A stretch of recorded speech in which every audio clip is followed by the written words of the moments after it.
warning. This broadcast is issued by the Department of Emergency Safety and Public Welfare. We are declaring a public safety emergency concerning the neonatal unit of a general hospital.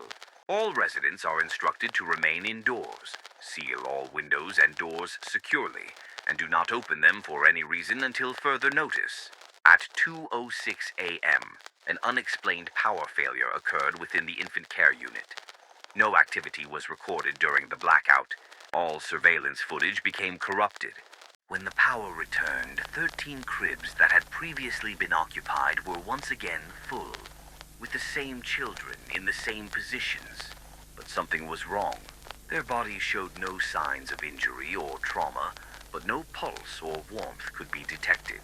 Monitoring equipment could not pick up any vital signs. It was as if they were carefully placed dolls, but they weren't. All families who received their infants back after the outage are urged to immediately check for the following. Is the baby blinking excessively or not at all? Is the skin cold despite a warm room? Does the child hold its mouth open for unnatural lengths of time? Several families have reported unsettling behavior. One mother described her baby's breathing as empty, like wind blowing through a hollow bottle. A father said his child felt heavier than normal, like something inside was wet or solid. A nurse is now under psychiatric observation after claiming the infants were practicing human motion, moving their limbs slowly and unnaturally, freezing when watched. By 3:22 a.m., 8 families had returned their children voluntarily, each reporting the same final event. The baby began to smile, but the smile never reached the eyes. In fact, no one can confirm that any of them have blinked since being found.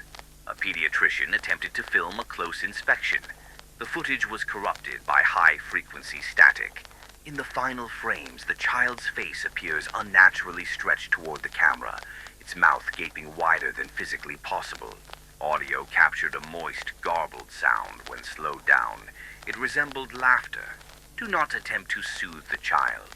Do not make prolonged eye contact. If the infant begins to cry, do not approach. The sound may not be coming from them. In one case, the baby climbed out of its crib unaided. It moved across furniture without blinking. The family dog refused to enter the room and began biting its own paws until they bled. When the father lifted the child, he heard a cracking noise, like bones moving where they shouldn't, followed by a whisper deep in the throat, speaking in a language no one recognized. These are not your children. We do not yet understand what was returned. Do not attempt to baptize, bless, or burn the child. These actions have no effect. In fact, they seem to provoke it.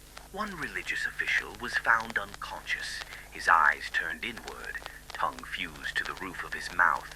The baby sat beside him, smiling. Cover all mirrors, shut off all screens. If the child begins to speak in a language you don't understand, do not answer. It is not speaking to you. It is practicing. Your real children did not return. What came back is not human. It never was. It is learning. It is waiting. It is listening. And it does not like being watched.